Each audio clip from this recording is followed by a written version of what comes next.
안녕하세요. 사연에 빠지다의 DJ 민영입니다. 오늘도 첫 번째 사연 시작하기 전에 구독과 좋아요 버튼 눌러주시고요. 그럼 오늘의 사연 함께 시작해 볼게요. 안녕하세요. 사연에 빠지다를 알게 된 지 얼마 안 된 30대 초반의 여성입니다. 눈비가 오는 겨울 한가운데에서 여러분들은 감기 걸리지 않고 잘 지내고 계신가요? 저는 이맘때가 되면 생각나는 오픈 사건이 있는데요. 오늘 여러분들에게 들려드리고 싶어서 이렇게 사연에 빠지다 채널에 사연을 보내게 되었습니다. 우선 제 소개를 하자면 저는 30대 초반인 좀 이른 나이에 미용실에서 원장을 하고 있습니다. 다른 사람들보다 자기 가게를 가진 것이 좀 빨랐죠. 제가 미용실 원장을 하고 있다고 하면 대부분의 중년 이상 손님들은 놀라곤 하시는데요. 원래 동네 미용실에서는 원장님이 연세가 지긋한 아주머니 또래들이거나 최소한 4, 50대는 되지 않냐고 저에게 물으시곤 합니다. 그러면서 저한테 머리만 잘하는 게 아니고 사업 수완도 좋다고 감탄하는 말씀들을 하시죠. 다행히 제가 운영하는 미용실이 잘 되어서 저는 같은 이름의 점포 프랜차이즈를 3개나 가지고 있어요. 처음에는 저도 경제적으로 어렵기도 했죠. 하지만 제가 욕심이 좀 많은 편이에요. 그러다 보니 미용실 하나를 잘 읽어놓고는 믿을 만한 점장에게 맡기고 다른 지점을 내고하는 등의 공격적인 마케팅 창업을 하는 편입니다. 물론 이렇게 여러 개의 점포를 제 소유로 가지기까지는 고생도 많이 했고 우여곡절도 많았습니다. 지금부터 천천히 저의 살아온 이야기들을 다 들려드리도록 할 테니까요. 구독자분들 제 사연을 끝까지 들어주시길 바랄게요. 저는 가족관계가 조금 특이해요. 딸이 좀 많은 집안에서 태어났습니다. 저희 아버지 어머니는 첫째부터 넷째까지 딸만 낳으시고 마지막에 아들을 하나 낳으셨어요. 다시 말해 사남 1녀이죠. 저는 그 중에 셋째 딸입니다. 옛날에 그 최진사댁 셋째 딸이라는 노래가 있죠. 셋째 딸은 얼굴도 안 보고 데려간다는 말도 있지 않나요? 저는 자랑하는 건 아닙니다만 제 언니들보다 좀 이쁜 얼굴로 타고났습니다. 그러다 보니 어릴 때부터 치장하는 것에 아주 관심이 많았습니다. 언니, 이리 와봐. 우리 미용실 놀이 하자, 응? 내가 예쁘게 머리 따줄게. 응, 좋아. 나 네가 따은 머리하고 나가면 남자애들이 이쁘다고 말해준다? 그러니까 오늘도 두 갈래로 예쁘게 따아줘. 알았지? 언니, 나도 머리 따아줘. 나는 디스크 머리로 예쁘게 해줘. 그리고 반만 따아줘. 뒷머리는 느려뜨려주고. 알았지? 알겠어요, 손님들. 차례차례 예쁘게 머리 해드릴 테니까 기다리세요. 오렌지 주스 드릴까요, 손님? 저는 학창시절에 누군지 앉혀놓고 머리를 따주는 미용실 놀이를 즐겨 했는데요. 언니들, 동생들 뿐만이 아니라 학교 친구들까지도 제 손길을 안 거쳐간 아이가 없을 정도였습니다. 친구들의 머리도 만져주지만 저는 메이크업도 잘하는 편이었어요. 그래서 일찍 미용과 메이크업을 하겠다고 진로를 정했죠. 제 부모님도 아이들이 하도 많다 보니 저한테까지 진학이나 학교 생활을 신경 쓰고 하실 여유가 없었어요. 제 어머니는 무조건 맏딸과 막내 아들에게만 잘 되어라, 공부 열심히 해서 성공하라는 식으로 말씀하셨고, 둘째 언니랑 저, 그리고 제 바로 밑에 여동생은 집안에서도 천덕꾸러기가 따로 없었습니다. 우리 집안에서는 전부 다 대학 보낼 만큼 금전적인 여유가 없어. 그러니까 공부 열심히 한 사람만 대학 가. 큰언니는 공부도 곧잘하고 욕심도 있으니 이 엄마도 열심히 일해서 뒷바라지 할 수 있는데 나머지 애들은 대학 가고 싶으면 너희들이 돈 벌어서 가거라. 어차피 너희는 공부하기도 싫어하잖니. 둘째랑 셋째, 넷째는 고등학교만 나와. 그리고 각자 돈 벌어서 빨리 독립하도록 해. 엄마, 그런 말이 어딨어요. 다 같은 자식인데 대학 입시의 기회는 공평히 줘야지. 나 혼자 대학 가라고 하면 내가 불편해서 대학 가서 공부할 수 있겠어요? 내가 얼른 졸업해서 동생들 뒷바라지 해보도록 할게요. 아니야, 언니. 난 괜찮아. 난 어차피 대학 갈 생각도 안 했어. 나는 미용일 배워서 미용사 될 거니까 기술학교 가면 돼. 그러게. 그래도 셋째는 자기 주제를 알긴 했네. 잘 됐다.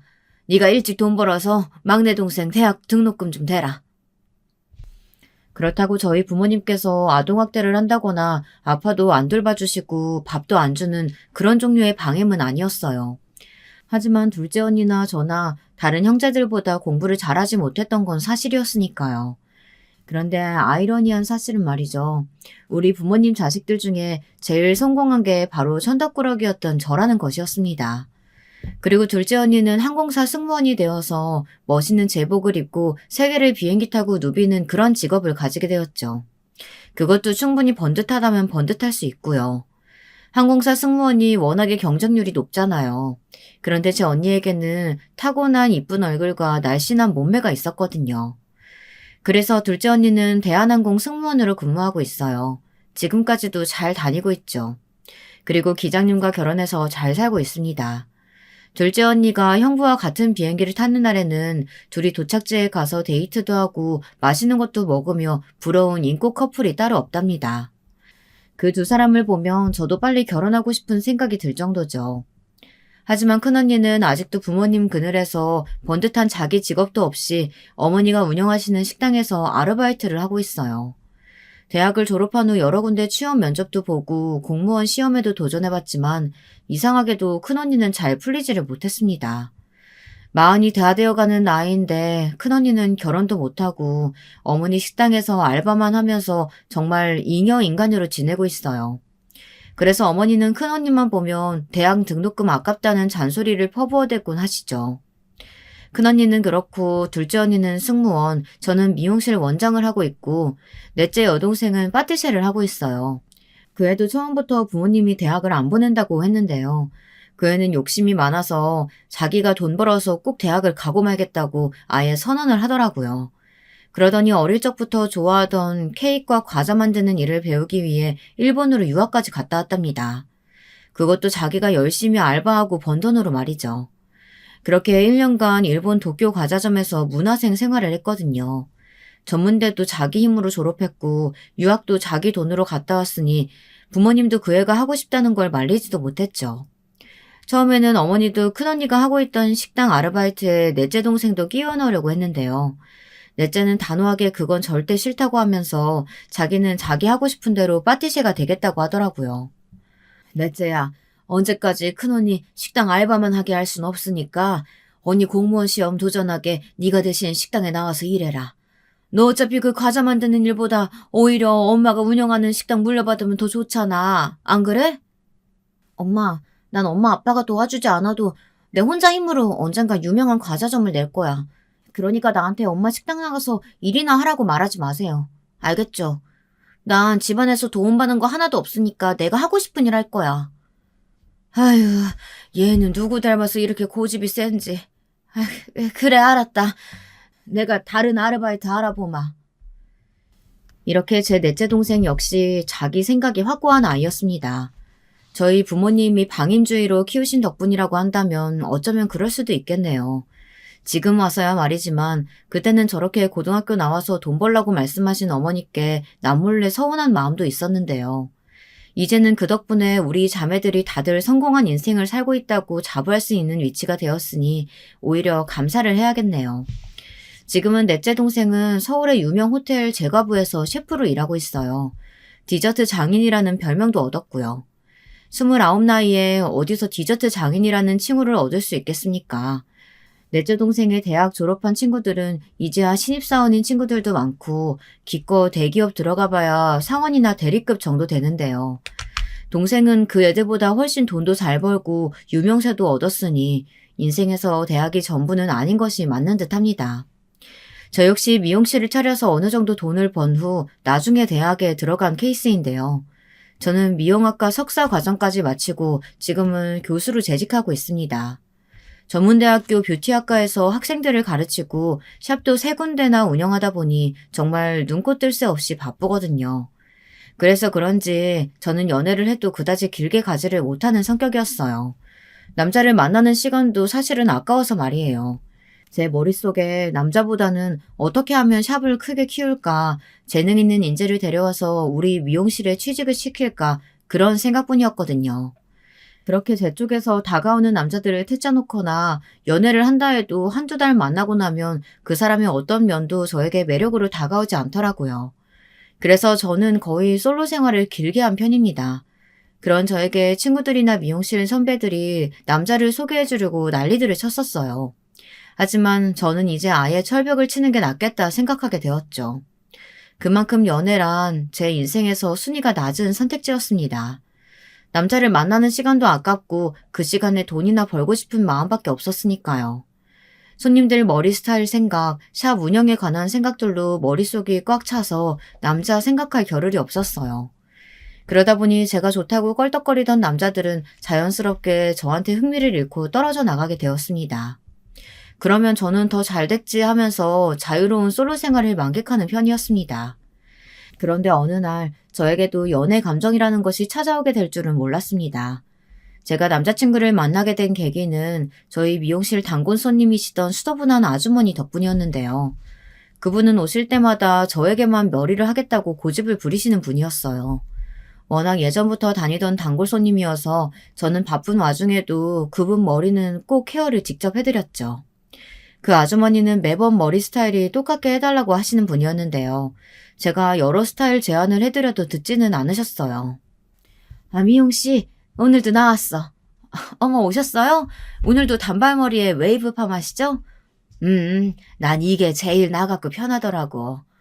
그런데 말이야, 미용씨는 샵을 3개나 운영하는 원장 같지가 않어. 어쩌면 그렇게 수수해?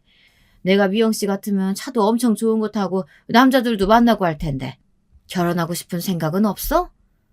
네, 전 결혼 안 해요. 앞으로 당분간은 남자친구도 사귈 생각 없고요. 저번에 하도 의존적인 남자를 만나는 바람에 시간이 너무 아까웠거든요. 그러지 말고 내 시댁 쪽에 아는 조카가 있는데 미영씨랑 나이도 딱 맞고 키도 훤칠하고 잘생겼어. 그러니까 내 시댁 조카 한번 만나보는 게 어때? 그 손님은 제가 여러 번 거절을 했는데도 끈질기게 한두 달에 한 번씩 제 샵에 방문할 때마다 그렇게 시댁 조카 이야기를 자랑처럼 늘어놓더라고요. 그 손님 말에 의하면 자기 시댁 조카는 공부 많이 한 박사다. 누구든지 이름만 대면 알 대기업에서 연구원으로 근무하고 있는 엘리트 중에 초엘리트라는 것이었습니다. 그렇게 손님이 입에 침이 마르도록 칭찬을 늘어놓자 저는 그 얼굴도 모르는 사람에게 흥미가 조금 생겼어요. 아휴, 손님이 그렇게 시댁 조카 이야기를 침이 마르게 하시니까 저도 좀 흥미가 생기기는 하네요. 그래? 그럼 우리 조카한테 지금 연락해 볼 테니까 만나볼래요? 쇳불도 당김에 빼랬다고. 이번 일요일 미용씨 가게 쉬는 날인데 어때? 아니, 그렇게까지는 안 하셔도 되는데. 저는 그냥 흥미가 조금 있다고 한 것이었는데 그 손님은 신이 나서 그 조카분에게 연락을 하고 일사천리로 만남을 약속하는 것이었습니다. 저는 이렇게 그 만남을 경험해 본 적이 없었던지라 갑자기 덜컥 부담이 되었습니다. 사실 그렇잖아요. 조금만 더 생각해보면 그 단골 손님의 조카란 사람을 만나서 저에게 득이 될 것이 없었거든요. 만약에 손님의 소개로 만났는데 저나 그 사람 둘 다 서로 마음에 안 들면 저는 시간 낭비를 하는 셈이고 그 손님까지 떨어져 나갈 수도 있잖아요. 그렇게 생각하니 안 될 것 같아서 저는 약속까지는 됐다고 그 손님을 말렸지만 손님은 완전 막무가내였습니다. 그냥 만나보고 마음에 안 들면 뻥 차버려도 아무 상관없다고. 그래도 자기는 내 미용 솜씨가 마음에 드니 계속 단골을 하겠다는 말까지 하는 것이었어요. 저는 그러면 제가 손해될 건 없겠다 생각하고 가벼운 마음으로 소개팅이나 하자 긍정적으로 생각하게 되었습니다. 그렇게 해서 그 남자와 저의 만남이 성사되었어요. 일요일이 되어서 그 남자를 막상 만나보니 어디서나 볼 법한 평범하고 좋은 사람이었습니다. 박사까지 공부한 것도 성실해서였고 딱 연구원에 어울리는 그런 외모를 가지고 있었어요. 키도 크고 훈남이었지만 안경 쓴 범생이 이미지가 또 저한테는 매력으로 다가왔습니다. 제 외모만 보고 저를 판단하지도 않았고 제가 샵이 3개나 되는 미용실 원장이라는 단골 손님의 말을 듣고도 그다지 감흥이 없었던 것 같습니다. 저는 그 남자의 그런 면에 저는 또 관심이 생기는 것이었어요. 지금까지 저에게 들이대던 남자들은 제 외모만 보거나 샵이 3개나 가진 부자라는 조건에만 혹해서 저와 결혼하면 팔자 편다는 생각을 가진 사람들이었던 것이 너무나 눈에 보였거든요.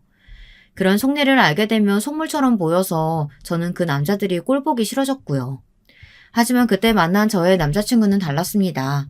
제 앞에서 손을 떨며 밥을 잘 못 먹겠다던 그 사람은 지켜주고 싶고 챙겨주고 싶은 모성 본능을 일으키는 사람이었어요. 그 남자는 연애 경험이 짧은 저보다 더 심한 모태솔로였거든요. 나중에 알게 된 사실이지만 그 사람의 어머니가 남자친구의 인생에 간섭이 너무 심해서 그렇게 된 거라고 하더군요. 저는 그 사람의 말을 듣고 얼마나 어머니에게 쌓인 게 많았을까 하고 조금은 불쌍한 생각이 들더라고요. 그 사람의 어머니는 정말 극성 엄마, 요즘 말하는 헬리콥터 맘이었습니다. 자녀의 일거수일투족을 감시하고 공부 외에 허튼 짓을 못하도록 했다고, 그래서 자기가 공부만 열심히 한 바보라고 말을 하더라고요. 연구원이 되기까지 사회 경험도 없고 알바라고는 해본 적도 없는 사람이라고, 본인이 참 재미없는 사람이라 여자들이 관심조차 안 둔다고 말이에요. 어쩌면 중고등학교 성장 과정부터 집안 분위기까지 그렇게 저랑 극명하게 대비가 되는지 그 남자의 성장 배경에 저는 더욱 흥미를 가지게 되었습니다. 그 남자에게 이야기를 조금 더 듣고 싶다고 과묵한 그 사람의 옆구리를 찔러가며 그 사람에 대한 이야기를 계속 듣게 되었습니다. 그러다 보니 세상엔 별별 어머니가 다 있지만 그 남자의 어머니는 좀 심하신 것 같았어요. 정말 참 착하셨네요. 내가 그쪽 어머니 같은 어머니 만났다면 저는 벌써 답답해서 집 나갔을 것 같아요. 저는 자유롭게 내 할 일하고 스스로 알아서 이렇게 자수성가했던 사람이거든요. 그래서 그쪽의 자유로운 성향에 내가 더 끌린 것 같습니다. 저도 어릴 적에는 하고 싶은 건 많이 있었지만 지금은 그게 뭐였는지도 기억이 안 나요. 그저 어머니가 시키는 대로 길을 따라 살아온 재미없는 인생이었죠. 저는 그 남자의 총명함과 스마트함이 부러웠고 그 남자는 저에게 자기에게 없는 자유분방함과 스스로 결정하는 힘이 있다는 것만으로도 우리는 서로의 결핍을 채워주면서 잘 만나고 있었습니다. 하지만 저는 완전히 의존적인 남자는 싫었습니다. 그래서 그 사람에게 과제를 주면서 그를 조금씩 내 취향의 사람으로 만들고 싶어 했어요. 그 사람에게 데이트할 때마다 계획을 짜오라고 과제처럼 던져주었어요. 어디 가고 싶냐고 물어봐도 남자친구에게 알아서 결정하라고 하며 결정권을 주었던 거였죠. 그랬더니 그 남자는 엄청 신나하면서 가고 싶은 곳을 줄줄줄 읊어대는 것이었습니다. 그러면 저는 옆에서 한두 마디씩 제 의견을 말하고 크게 강요하지는 않았어요. 저는 그동안 남친의 어머니에게 억눌려왔던 남자친구의 욕구 불만을 풀어주는 역할을 했었던 것이었습니다. 그러면서 조금씩 그 남자를 독립적인 사람으로 만들어가는 것이 즐겁게 느껴졌어요. 뭔가 제가 애를 하나 키운다는 느낌으로 말이죠. 나중에 아들이나 딸이 생긴다면 저도 이런 식으로 육아를 할 것 같다는 생각이 들었습니다. 그렇게 한 1년 남짓 그 사람과 사귀었습니다. 저도 남자친구도 당장 결혼이 급한 사람들이 아니었기 때문에 서로의 집에 인사를 가야겠다고는 생각도 못했었죠. 그런데 제가 그 사람과 결혼을 하고 싶다고, 아니 해야 되겠다고 생각한 사건이 있게 되었습니다. 그것은 그 사람에게 어머니가 소개한 다른 혼처자리가 들어온 것이었어요. 그 사람의 어머니는 남자친구가 저를 사귀고 있다는 것을 비밀로 하고 있었기에 따로 여자친구가 없는 줄 알고 남자친구의 아내감을 본인이 찾아주시려고 하신 것이었습니다. 그것도 그 예비 시모의 마음에만 드는 그런 여자로 말이에요. 그것 때문에 남자친구는 예비 시어머니와 크게 싸우게 되었습니다. 처음에는 저를 사귄다는 이야기를 안 하고 무조건 결혼은 생각 없다, 그저 손보기 싫다 이런 말만 되풀이했다고 해요. 그러니까 남자친구 어머니는 괜히 남자친구가 부끄러워서 튕겨보는 거 아니냐면서 얼른 선을 보라고 성화를 부렸다고 합니다. 이 엄마가 너 모태솔로인 거 다 아는데? 그래도 35이나 먹었으면 이제는 결혼도 할 생각을 해야지. 이 엄마는 네가 총각 귀신으로 늙어 죽는 꼴 절대 못 봐. 그러니까 이번에 선본 여자랑은 무조건 결혼해. 이 엄마 말 들어서 언제 나쁜 결과 나온 적 있었어? 너랑 딱 같은 박사 출신에다가 얼굴도 완전 이뻐. 그러니까 싫다고만 하지 말고 한번 만나봐, 아들. 알겠지? 엄마, 그게 아니고요. 진짜 답답해 죽겠네. 저 아직 결혼하고 싶은 여자 안 만났다고요. 이게 아니고 어쨌든 저는 선 볼 생각이 1도 없어요. 그러니까 엄마 마음대로 선자리 추진하지 마세요. 아니, 얘가 왜 이래? 너 이 엄마 말 안 들을 거야? 그동안 반항 한 번 없었던 애가 이러니까 너무 수상하네. 응? 너 솔직히 말해봐. 너 엄마 몰래 여자 숨겨놓고 만나고 다니니? 아니, 그런 건 아닌데요. 진짜 답답하네. 맞아요. 저 만나는 여자 있어요. 예비 시어머니의 치주하듯이 묻는 유도 질문에 넘어가서 결국 남자친구는 저와의 교제를 털어놓고 말았다고 합니다. 그랬더니 예비 시어머니는 처음에는 반색하며 어떤 여자냐, 뭐 하는 사람이냐 물어봤다고 해요. 그래서 그 사람은 저를 미용하는 사람이라고 아주 두리뭉술하게 소개를 한 것이었어요. 그랬더니 예비 시어머니는 펄펄 뛰면서 저와 남자친구의 사이를 반대하고 나섰다고 합니다. 뭐? 남의 머리나 만지는 천한 직업 가진 사람을 사귄다고? 얘가 정신머리가 있어 없어? 어? 결혼은 너만의 선택으로 이루어지는 게 아니야. 집안과 집안끼리 만나는 일륜지 대사라고. 어디 감히 미용실 쉬다 같은 년이, 어? 우리 박사아들한테 들이대려고 난리라니. 안 돼. 얼른 정리하고 다음 달에 선자리 잡아놓을 테니까 꼭 나가. 알겠어? 엄마. 그 사람 엄마가 생각하는 천한 직업도 아니고요. 그 사람에 대해 함부로 말하면 저 안 참을 거니까 그렇게 아세요. 이제까지 어머니가 하라는 대로 다 해왔었잖아요. 그러니 내 남은 인생 반려자 찾는 것만은 내 마음대로 좀 하게 해주세요. 남자친구의 어머니와 남자친구의 사이에는 이것보다 더한 대화가 오갔지만 남자친구는 제가 상처받을까봐 이 정도로 순화해서 전달해준 것이었습니다. 그러면서 남자친구는 눈물을 흘리며 저에게 미안하다고 하는 것이었어요. 자기 어머니가 반대를 너무 심하게 해서 어떻게 해야 할지 모르겠다고요. 하지만 남자친구는 저와 헤어지고 싶은 마음은 눈꽃만큼도 없다고 하더라고요. 자기는 어머니와 연을 끊으면 끊었지 나와 헤어지는 것은 있을 수 없는 일이라고 생각한다고 하더라고요. 저도 제 남자친구와 정도 들고 여러모로 잘 맞는 사람이기에 놓치고 싶은 생각이 없었어요. 그래서 저는 남자친구에게 우선 어머니가 어떤 분이신지 혹시 어머니가 좋아하시는 건 없느냐고 물었어요. 그랬더니 남자친구는 낭패한 표정으로 고개를 흔들며 울기만 할 뿐이었어요. 자기 어머니가 너무 무서워서 남자친구는 그동안 어머니가 하라는 대로만 해왔고 그 외에 어머니와 어떤 감정적인 교류도 없었고 어머니가 뭘 좋아하는지 묻지도 않았다네요. 남자친구의 어머니에 대해 알면 알수록 저는 저와는 정반대의 성격을 가진 공존할 수 없는 분이라고만 느껴졌습니다.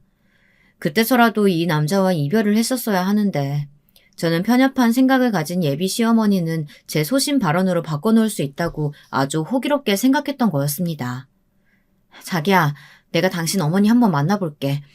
그리고 어머니께 당신 행복하게 해줄 자신 있다고 하고 우리 교제 허락받아 볼게. 응? 그러니까 울지 마. 이제 그만 울고 우리 전략을 짜자. 울어서 해결되는 건 아무것도 없어. 그럴 수 있을까? 난 우리 어머니가 너무 무서워. 35이나 먹었어도 아직도 어머니 앞에 서면 위축되는 나 자신을 느껴. 내가 정신적으로 엄마한테서 못 벗어나고 있는 거 아는데 자기를 만나서 나도 바뀌었다고 생각했는데 이제 어떡하지? 어떻게 해야 할지 모르겠어. 나 좀 도와줘. 이렇게 근심이 가득한 얼굴로 약한 소리를 하며 우는 남자친구를 보면서 저는 많은 생각이 들더라고요. 그동안 어머니에게 얼마나 닥달을 당했으면 저럴까 싶다가도 35이나 먹고도 아직도 어머니의 치마폭에 쌓여있는 그 사람이 좀 한심하다는 생각도 들었어요. 완전히 제 막내 동생 같다는 생각도 들고요. 청취자분들도 이해가 가시려나 모르겠어요. 나이는 저보다 더 많은데 완전히 아들 같은 그런 남자 말이에요. 옛날 할머니들이 말씀하시잖아요.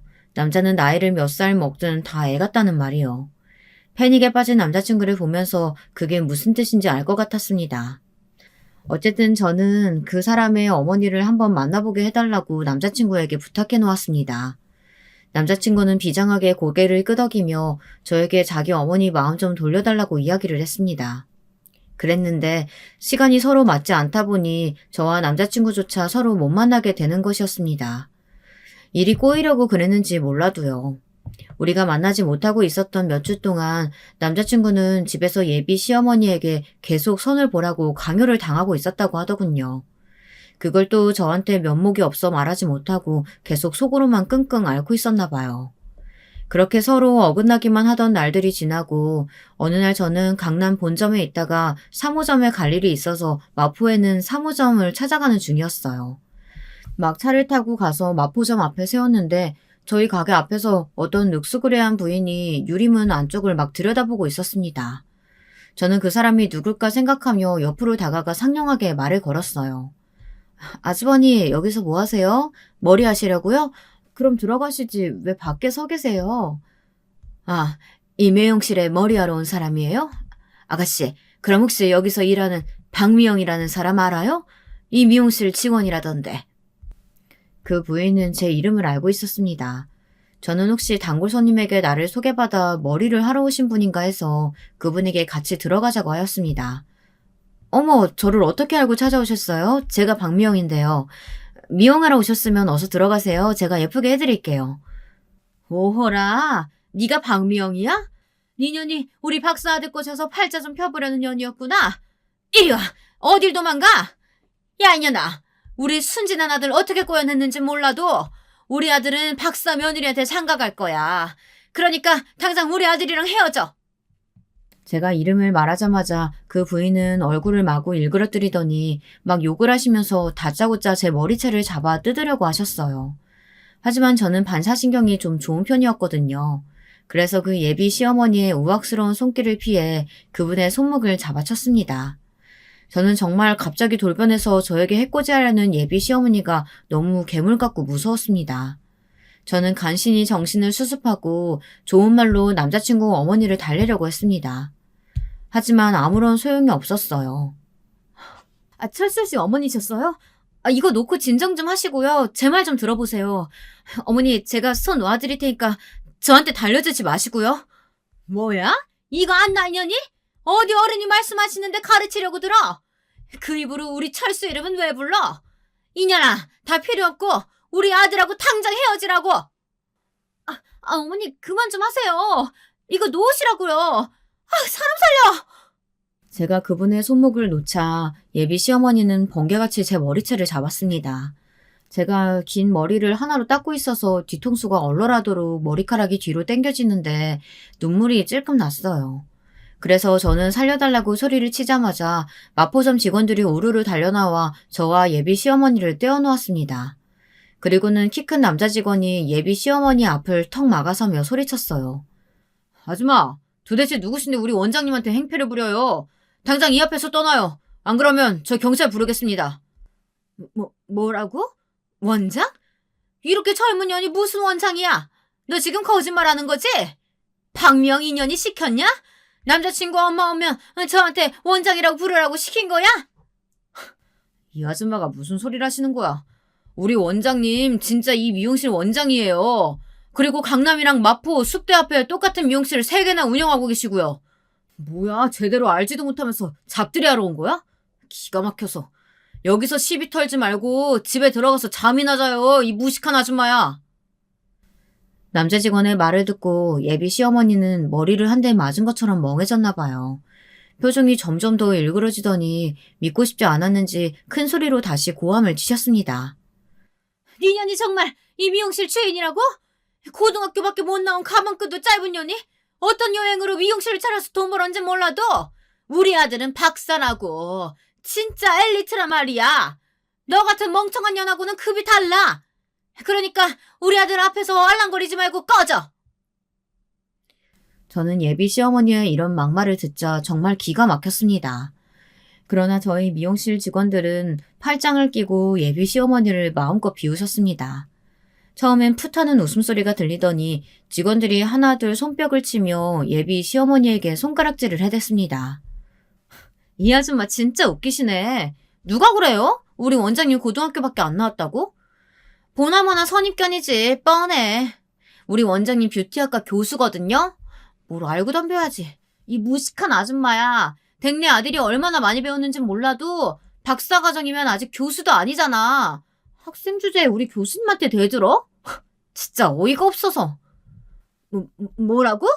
교수라고? 그럴 리가 없어. 우리 철수가 그런 말은 하나도 안 했는데. 그리고 샵이 3개가 있다고? 정말이야? 이 양반아, 속고만 살았나? 정말이야. 우리 박미영 원장님 이 업계에서 유명하신 분이라고. 이름만 대면 알만한 연예인들도 오는 샵이야, 우리 미용실이.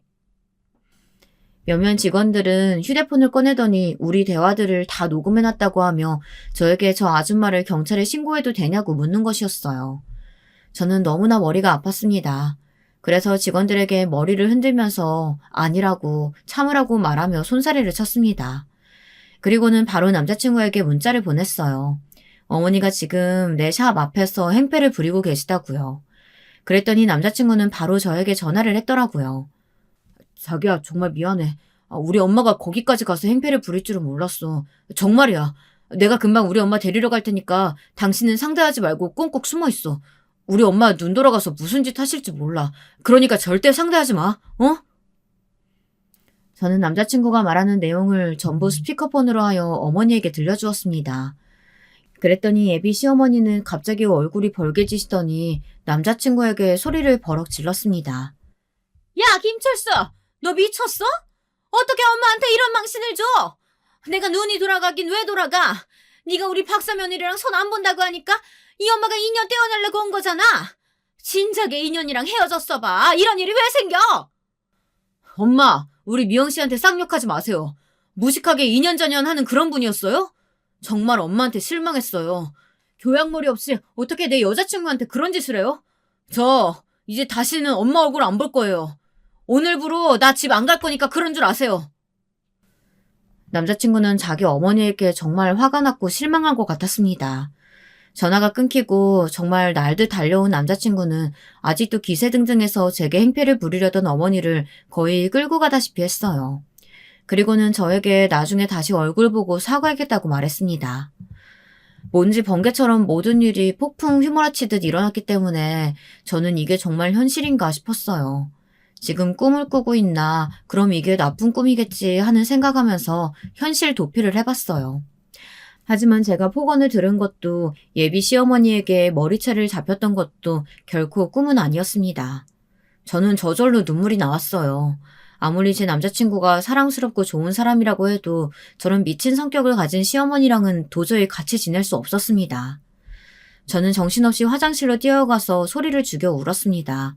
한참을 울고 나서 밖에 나와보니 직원들이 한없이 애처로운 눈으로 저를 쳐다보고 있었던 거예요. 직원들은 저에게 한마디씩 힘내라며 저를 위로해 주었습니다. 그리고 그런 시어머니는 최악이니 남자친구가 아무리 아까워도 다들 헤어지라고 난리들이었어요. 제 생각도 크게 다르지 않았어요. 시어머니의 저런 성격을 몰랐을 때는 제가 그분의 편협한 사고방식을 바꿔놓을 수 있을 줄 알았는데 막상 그분에게 당해보니 저런 성격은 절대 바뀔 리도 없고 저한테 호의적이지도 않을 거라고 예상이 되더라고요. 저는 힘이 다 빠진 채로 집으로 돌아갔습니다. 그랬더니 어머니가 무슨 일 있었냐고 하면서 걱정스러운 눈으로 저를 쳐다보셨습니다. 저는 그날 있었던 일을 어머니께 하나도 빼지 않고 다 말씀드렸습니다. 그리고 어머니 앞에서 서럽게 꺽꺽대면서 울기 시작했어요. 워낙에 씩씩하던 제가 우는 모습을 처음 보신 우리 엄마는 아주 당황을 하시더라고요. 그러면서 그 남자가 그렇게 좋으냐고, 그래도 그 결혼은 안 된다고 조심스럽게 말을 꺼내시는 거였습니다. 내가 들어봐도 그 시어머니 자리는 보통 성격이 아니야. 아무리 네가 네 남자친구를 좋아한다고 해도 그런 시어머니는 네가 감당하기 힘들어. 네 남자친구도 그 시어머니는 못 말린다고 하잖아. 그 사람은 약해서 너한테 방파맥이가 안 돼. 너무 아들만 싸고 두는 그런 사람은 절대 시어머니를 두면 안 돼. 어떡해요. 나 그 사람 정말 좋은데 그래도 안 돼요? 그 사람에게 어머니랑 인연 끊으라고 말하면 나 정말 나쁜 여자겠지? 그렇게 하라고 하고 싶은데 그 사람 생각도 들어봐야 하니까. 엄마, 나 어떻게 해야 할지 잘 모르겠어요. 나는 그동안 내가 하고 싶은 대로 하고 살았는데 이번 일은 내 힘으로는 안 되나 봐. 제가 다시 울기 시작하자 어머니는 조용히 제 등을 쓸어주면서 저에게 그만 울라고, 그 남자 말고도 아직 제가 젊으니까 또 다른 인연이 꼭 찾아올 거라고 말씀하셨어요. 이제껏 미용실에서 장사해오며 별별 진상 손님들을 다 만나봤지만 그 사람들은 저나 제 밑에 직원이 뭔가 실수를 했거나 원인을 제공했기 때문에 그들에게 당황한 건 이렇게까지 억울하진 않았거든요. 하지만 지금 예비 시어머니는 제 인격을 무시하고 제 능력도 모독하고 무조건 남자친구랑 헤어지라고만 말하니까 해결책이 없었습니다. 그리고 억울하기만 하고요. 제가 뭘 잘못해서 그런 일이 일어난 것이 아니잖아요. 문제는 예비 시어머니의 무식함과 선입견에 기인한 것인데 그 피해는 제가 받아야 하다니 정말 억울하고 화가 나서 죽겠더라고요. 비유가 잘 된 건진 모르겠지만 옛날에 누명을 쓰고 감옥에 들어간 애국 인사들이 이랬을까 하는 생각이 들더라고요. 저는 그 남자를 독립적으로 바꿔가고 있다고 잘 됐다고 생각하고 있었는데 시어머니가 저런 식이라면 제가 그 남자와 결혼을 한다고 해도 불행할 것이 눈앞에 뻔하게 보이는 것이었습니다. 예비 시모는 자기 아들과 급이 맞는 박사 며느리만 딱 찍어놓고 딱 결혼을 시키려고 하는데 제가 그쪽 결이 아니잖아요. 물론 저도 교수 생활을 하지만 예비 시모는 문학 박사나 경제학 박사 등 그냥 공부를 많이 한 얌전하고 머리 좋은 여자를 원하고 있다는 것이 딱 눈에 보였습니다. 저는 그런 기준에 맞추지도 못할 뿐더러 맞출 생각도 없으니까요. 그날 저녁 남자친구에게 문자가 왔습니다. 정말 미안하다고 얼굴 보고 정식으로 사과하고 싶다고 말이에요. 저는 급하게 만날 게 아니고 생각할 시간을 좀 달라고 말했습니다. 예비 시어머니에게 당한 수모가 제 안에서 좀 누그러질 시간이 필요했거든요. 워낙에 냉정을 빨리 찾는 스타일이긴 하지만 그날 당한 일들은 잊어버릴 수 없을 정도로 충격적이었으니까요. 정말 막장 드라마에서나 보던 일들을 바로 제가 당할 줄 누가 알았겠습니까? 그렇게 저는 일로 도피했고 몇 주간 남자친구와 연락을 하지 않았어요. 남자친구는 불안한 마음에 저한테 전화도 하고 문자로도 만나달라고 말했지만 저는 한 개의 단문자도 안 보냈고 전화도 무시했습니다. 그만큼 제 머릿속은 복잡했고 고민이 많이 됐다는 증거였겠죠. 남자친구는 제가 계속 묵묵부답하자 답답했는지 제가 일하는 강남점에 와서 시위하듯이 말도 없이 앉아있다 가곤 했어요. 하지만 저는 직원들에게 저 사람이 오든 말든 각자 할 일이나 하라고 했습니다. 직원들은 다들 그가 내 남자친구임을 눈치챘고 그 사람을 투명인간 취급하기 시작했습니다. 그렇게 며칠간 말없는 냉대와 시선을 견디다 남자친구는 드디어 폭발했습니다. 어느 날 제가 열심히 손님의 머리를 파마하고 있는데 갑자기 와서 제 손을 잡더니 데리고 뛰쳐나가는 것이었어요. 저는 너무 놀라서 남자친구에게 소리를 질렀습니다. 당신 이게 무슨 짓이야? 나 일하는 곳에 와서 장승처럼 앉아있는 건 그래도 내가 참았어. 그런데 내가 일해야 되는데 나를 끌고 나오면 어쩌자는 거야? 그러니까 나한테 해명할 기회를 달라고 말했잖아. 난 당신하고 헤어질 생각 없다고. 그런데 대답도 안 해주고 일만 하고 있으면 내가 불안하겠어 안 하겠어. 생각해봐. 벌써 며칠째 내가 네 가게에 와서 앉아있는데 말 한마디도 안 걸고 날 투명인간 취급하면 나라도 화가 안 날 것 같아? 일하는 영업장 밖에서 시끄러운 소리가 나자 그 상가 근처에 있던 사장님들이랑 지나다니던 사람들이 모두 모여 흥미로운 구경거리라도 되는 듯 우리들을 쳐다봤습니다. 직원들은 불안하게 눈을 깜빡거리며 푸르덥게 손은 손님들의 머리를 스타일링하고 있었고요. 저는 제 단골 손님께 양해를 구하고 다른 실장님께 맡긴 다음 남자친구를 데리고 근처에 있는 카페로 갔습니다. 뭔가 어떤 형태로든 매듭을 지어야겠다는 생각이었어요. 저한테 소리 지르는 이 남자를 보니까 그게 긍정적인 매듭은 아니겠다 생각이 들었습니다. 저는 남자친구에게 조용히 말했습니다. 이제 헤어지는 것이 낫겠다고. 우리는 인연이 아닌 것 같다고 말이에요. 그랬더니 남자친구는 얼굴이 벌개져선 절대 헤어질 수 없다 하며 울었습니다. 그러면서 저에게 이런 말을 하는 것이었어요. 난 너 없이는 못 살 것 같아. 차라리 내가 엄마랑 인연을 끊을게. 자기가 그러라고 한다면 나 집에서도 나올게. 그리고 자기랑 결혼해서 평생 엄마랑 연 끊고 살 수 있어. 나 절대 그럴 자신 있다고. 그러니까 제발 헤어져 달란 말 좀 하지 마. 어? 내가 얼마나 지금 비참한 줄 알아? 그런데 넌 아무렇지도 않은 눈으로 헤어지자고 하는 거잖아. 당신 나 사랑하지 않았어? 그런 말들은 다 거짓말이었어? 나는 아직도 괴롭고 자기를 사랑하는 마음도 가지고 있어. 하지만 자기네 어머니는 도저히 내가 감당 못하겠어.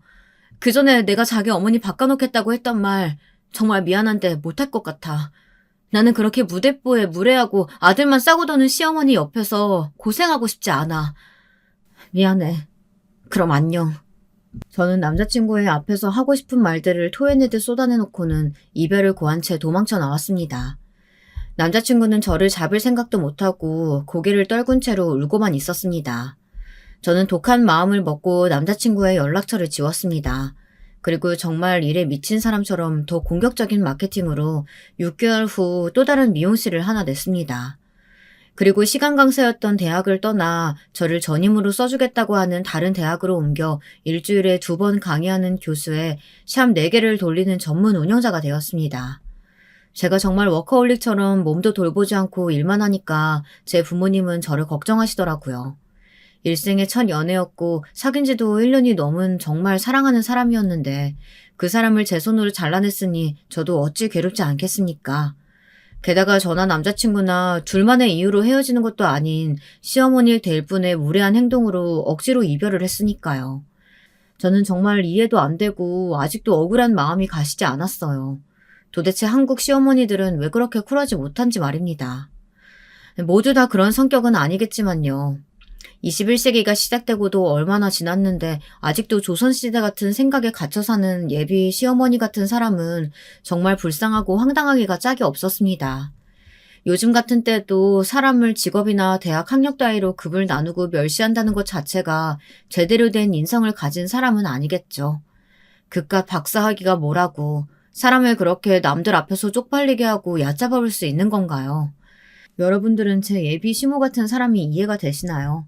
저는 죽었다 깨어나도 이해할 수 없을 것 같습니다.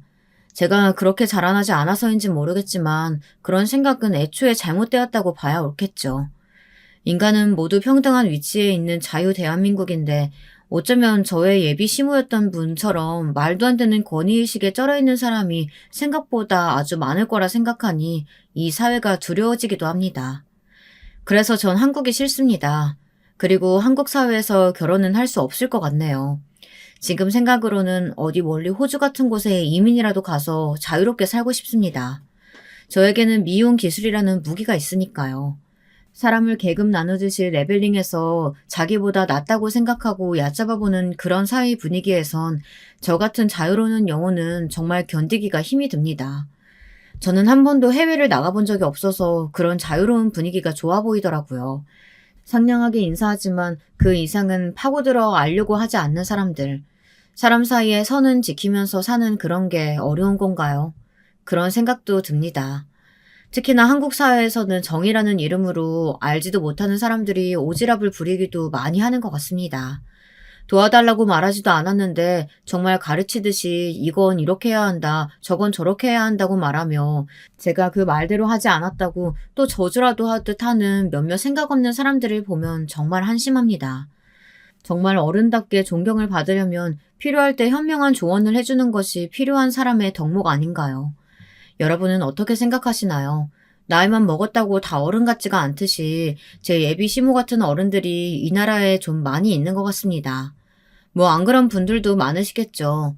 하지만 제가 이렇게 남자친구 어머니에게 호되고 당하고 보니 그분 또래의 어머니들에게 좀 거부감이 드는 것도 사실이 되었습니다. 젊은 사람들은 적당히 선 지키고 예의를 지키지만 충고를 해준다고 하시면서 간섭을 심하게 하려는 어른분들이 좀 계시더라고요. 제가 겪은 황당하고 기이한 제 첫 연애 이야기는 이렇게 끝났습니다. 다른 사람도 아니고 시어머니 될 분의 만행으로 인해서 사랑하는 연인을 잃었던 건 슬프지만 저는 그 지옥에 다시 발을 들여버릴 생각은 없습니다. 물론 제가 사랑하는 사람도 중요하지만 저는 제 자유가 제일 중요한 사람이니까요. 그리고 남자친구와 결혼을 했다고 해도 그 결혼 생활은 얼마 안 가서 불행해질 것이 뻔했던 게 눈에 보였거든요. 그러니 그 전에 헤어지기를 잘했다고 생각합니다.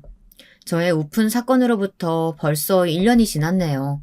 앞으로 제가 어떤 남자를 만나게 될지 모르겠지만 제 첫 연인처럼 시어머니의 치마폭에 쌓여있는 사람은 절대 아닐 거라는 건 아주 분명하게 말씀드릴 수 있습니다. 여러분, 제 이야기 어떻게 들으셨나요? 제 입장만 세우는 제가 잘못됐다고 하실 분들도 있을지 모르겠네요. 하지만 저는 제가 잘했다고, 환난은 피했다고 생각합니다. 그런 사람들과는 도저히 어울려 살고 싶은 마음조차 들지 않으니까요. 아직도 그 마음엔 변함이 없습니다. 저도 제 조건에 맞는 남자를 찾기 힘들 거란 건 잘 알고 있어요. 그렇다면 혼자 사는 것도 나쁘지 않다고 생각합니다.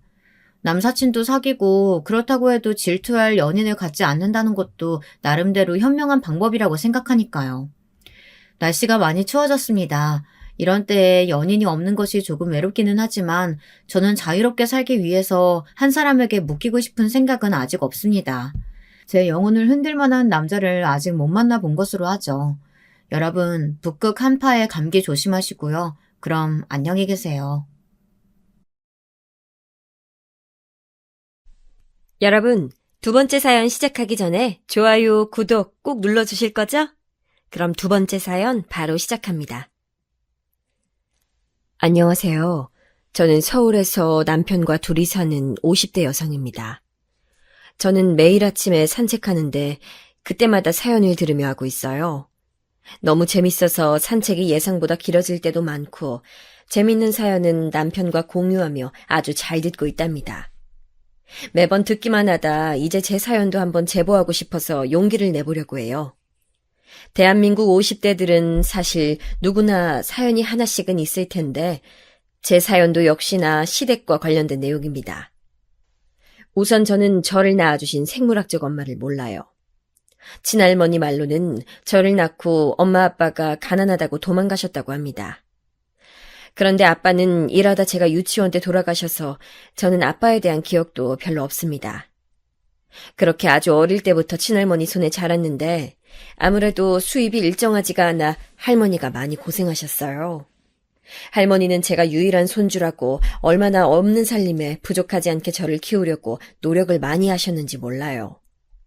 할머니는 시장에서 나무를 파셨는데 그렇게 모은 돈을 전부 저를 키우는 데 쓰셨습니다.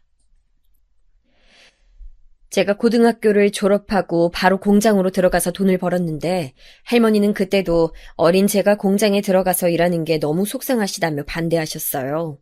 대학에 가라고 하셨지만 현실적으로 등록금도 그렇고 생활비도 그렇고 저는 제가 공장에 들어가 돈을 버는 게 우리가 꼭 유일한 방법이라고 생각했습니다. 그렇게 들어간 공장에서 지금의 남편을 만나게 됐어요. 남편은 사형제 중 첫째였고 아버지는 증권회사에 다녔는데 얼마 전 회사가 부도나서 본인이 다니던 학교를 휴학하고 공장에 들어와 돈을 버는 중이었습니다. 동생들이 아직 학생들이고 특히 막내 동생은 이제 겨우 3살이라고 본인이 돈을 벌어야 식구들이 조금이라도 여유 있게 살 수 있다고 말했어요.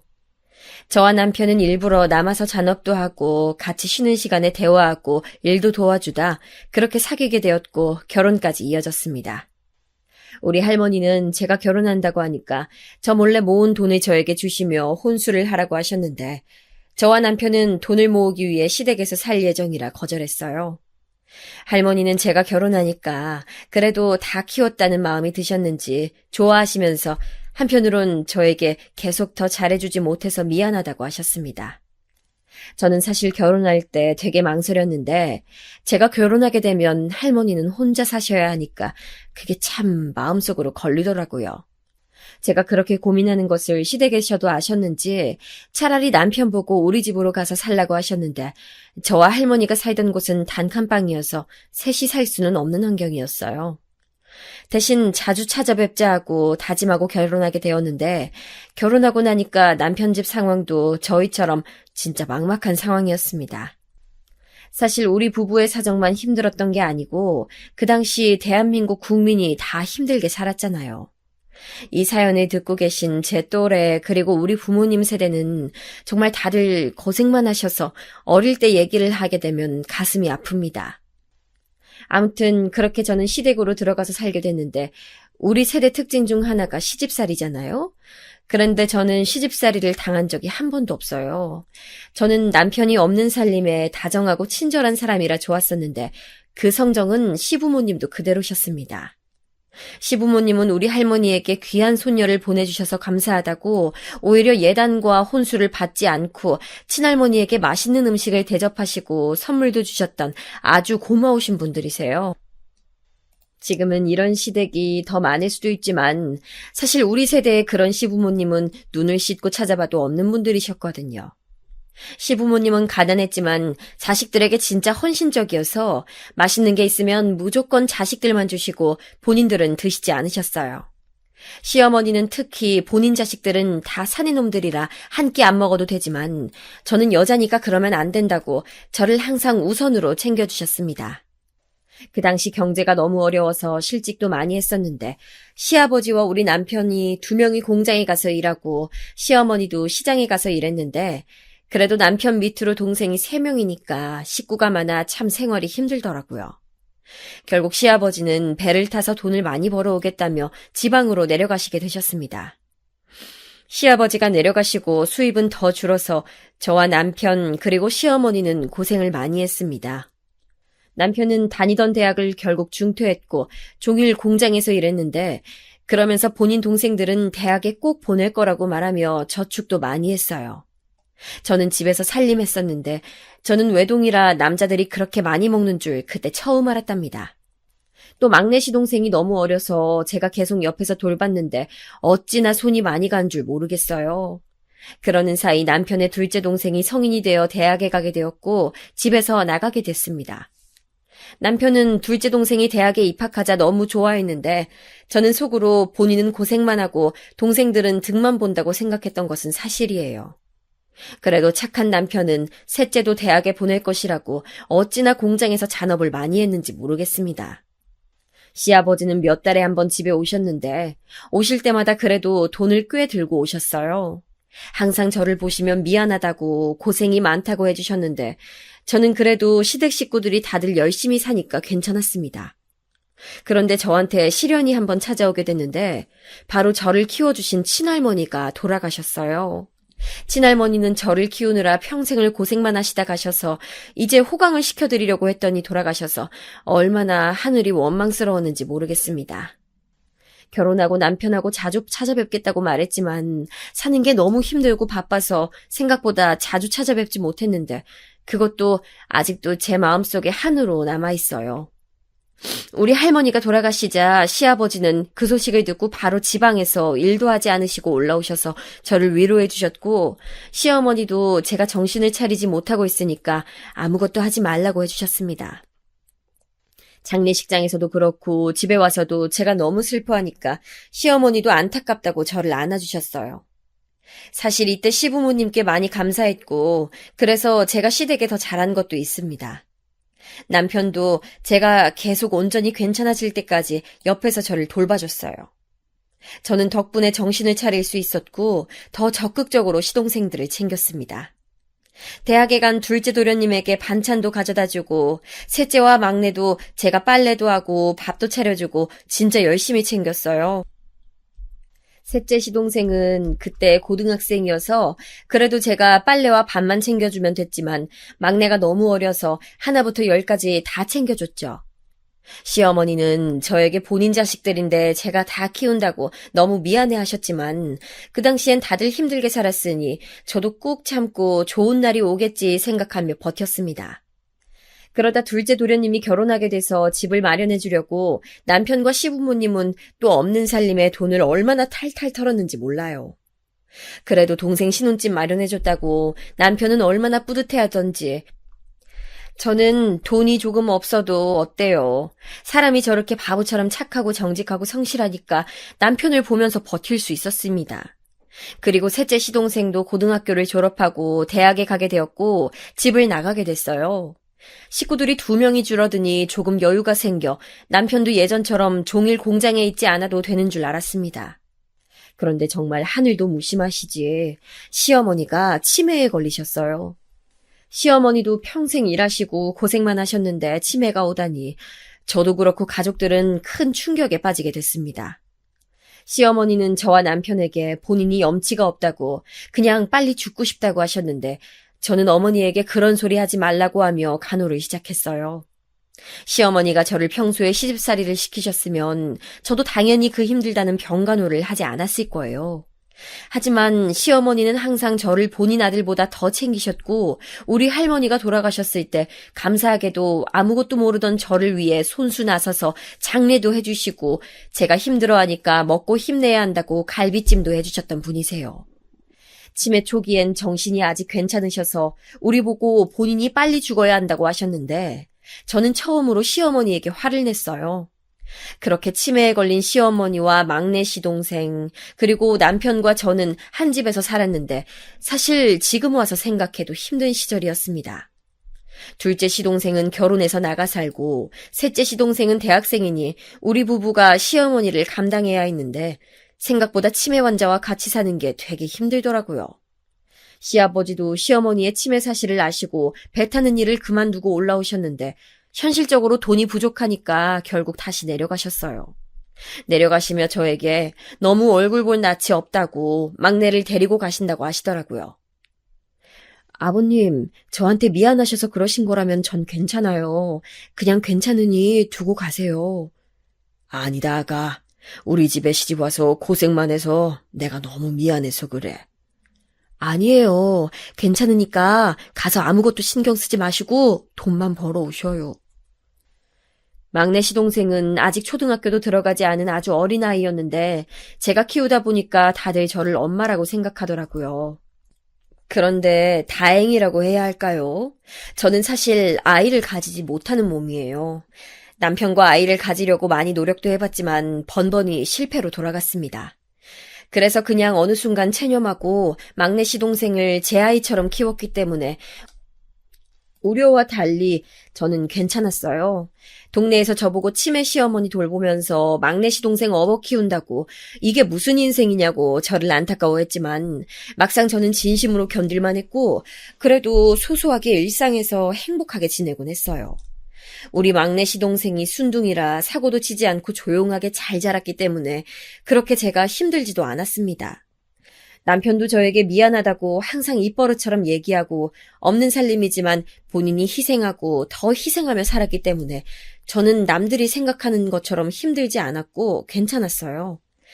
그렇게 몇 년이 더 지나 막내 시동생은 초등학교에 들어갔고 셋째 시동생도 결혼하게 됐습니다.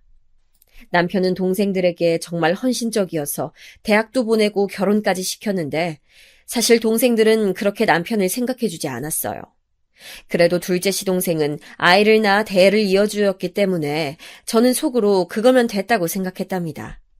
제가 아이를 가지지 못하는 몸이라 둘째와 셋째 부부가 시어머니 챙기는 것에 무심하게 행동해도 저는 괜찮았어요. 그리고 워낙 사는 게 다 힘드니까 이해하려고 노력했죠. 시어머니의 치매는 가면 갈수록 심해져서 저와 남편은 고생을 많이 했는데 특히 시어머니가 말없이 집을 나가는 경우가 있어서 얼마나 마음 졸였는지 모르겠어요. 제가 어느 날은 막내 시동생과 시장에 다녀왔더니 집 문이 열린 채 시어머니가 사라진 거예요. 너무 놀라서 막내는 집에 남겨두고 혼자 온 동네를 뒤졌는데 시어머니는 안 보이고 저는 너무 놀라서 가슴이 막 쿵쾅거리기 시작했습니다. 손이 떨리고 식은땀이 나고 눈물을 흘리며 찾아다녔는데 시어머니는 도대체 어딜 가신 건지 보이지 않았어요. 결국 남편이 퇴근할 때까지 시어머니를 찾지 못해서 경찰에 신고하고 둘이 서울 곳곳을 뒤졌는데 정말 어디 가신 건지 보이지 않는 거예요. 그러다 어떤 감사한 시민분의 제보를 받아 시어머니를 발견했는데 시어머니는 저와 남편이 결혼한 결혼식장에 계셨습니다. 제가 가서 너무 놀라서 시어머니 보고 왜 여기 있냐고 하니까 시어머니는 우리 며느리가 여기 있다고 하시더라고요.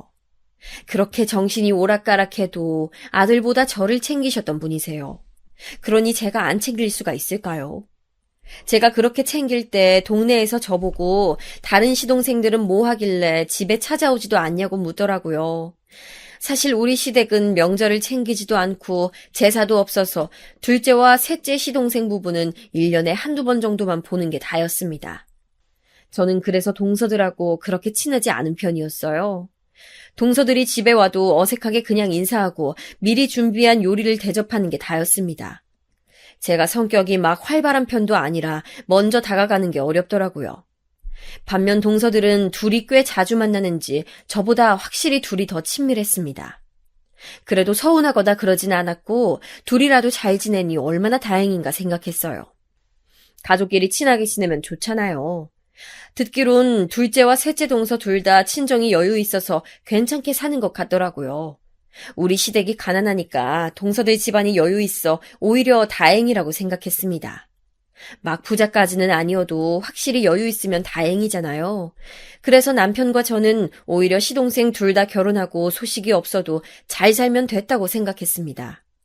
우리의 목표는 시어머니 병과 노아 막내 동생을 키우는 것이었어요. 시어머니가 치매에 걸리셨으니 그전에도 그랬지만 아프시고 나서 막내를 키우는 것은 오로지 제 전담이었습니다. 학교에 학부모 상담도 제가 갔고 밥을 먹이고 빨래와 청소 다 제가 했어요. 그래도 막내가 순하고 착해서 얼마나 다행이었는지 몰라요. 남편과 저는 막내가 오히려 안쓰럽게 느껴져서 사랑을 많이 주려고 노력했습니다. 막내는 아빠는 돈 벌러 지방에 갔고 엄마는 치매에 걸려서 정신이 오락가락하고 형부부가 자기를 키우는 거니까 눈치 볼 수도 있으니 우리가 그런 걸 느끼지 못하게 하자고 다짐했죠. 시아버지가 몇 달에 한 번씩 가져다 주시는 돈과 남편이 공장에서 버는 돈으로 사는 것은 힘들었지만 그래도 저와 남편의 희생이 가족들에게 큰 힘이 된다면 그것만으로도 다행이라고 생각했습니다. 시어머니는 초기엔 치매 증상이 그렇게 심하지 않으셨는데 시간이 지날수록 심해지셨어요.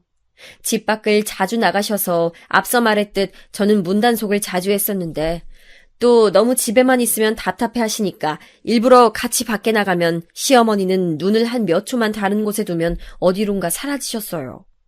그래서 항상 손을 잡고 다녔는데 그게 답답했는지 어느 날은 길에서 손을 잡지 말라고 막 소리 지르면서 차도로 뛰어가신 적도 있습니다. 증상이 심하셨다가도 어느 날은 괜찮아지셔서 저도 모르게 어머님이 다 나은 줄 착각했던 적도 있어요. 그리고 시어머니는 불면증도 있으셨는데 새벽에 식구들 잠을 자지 못하게 텔레비전을 아주 크게 틀고 노래를 부르시기도 하셨습니다. 남편은 공장에서 3교대로 일해서 수면에 예민했는데 시어머니가 불면증이라 계속 집에서 소리를 내니까 너무 힘들어했어요. 그렇다고 아픈 시어머니에게 뭐라 할 수도 없고 답답했던 기억이 납니다. 약물 치료를 하려고 해도 차도가 나아지지 않았고 오히려 약을 먹어도 증상은 점점 심해졌어요. 나중에는 환각 증상도 나타났는지 자꾸 뭐가 저기 있다고 소리를 하도 지르셔서 목이 다 상하셨습니다. 저는 그렇게 시어머니 증상이 나빠질 때마다 힘든 마음보다는 너무 안타깝고 속상하더라고요.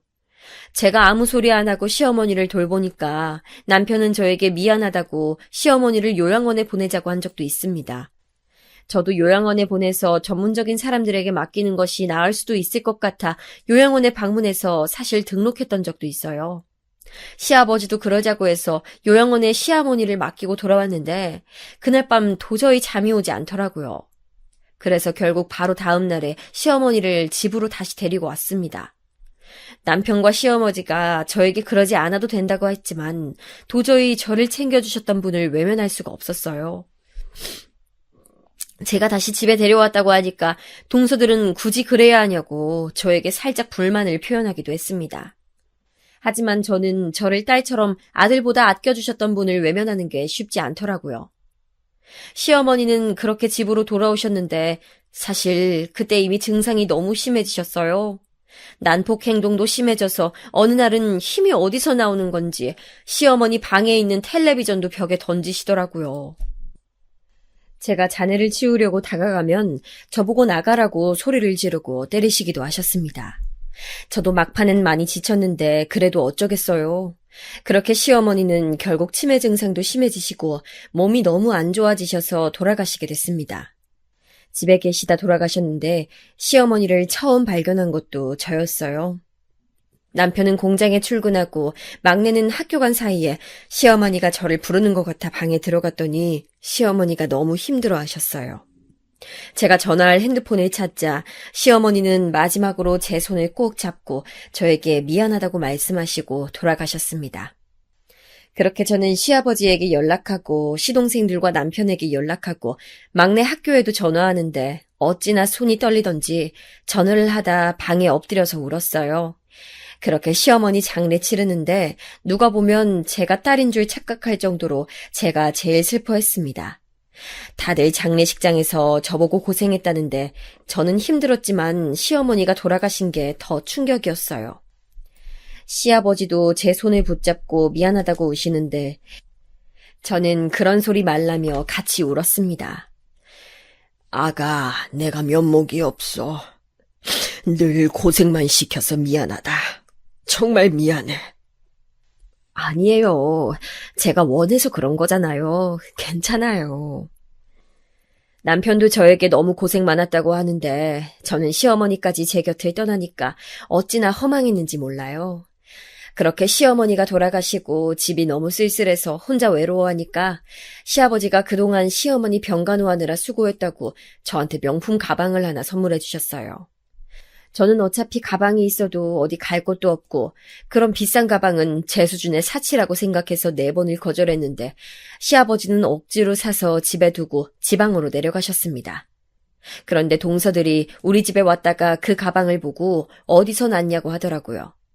제가 시아버지가 선물해 주셨다고 하니까 왜 본인들한테는 주지 않냐고 장난스럽게 말하기에 제가 필요하면 가져가라고 했더니 아니라고 됐다고 했습니다.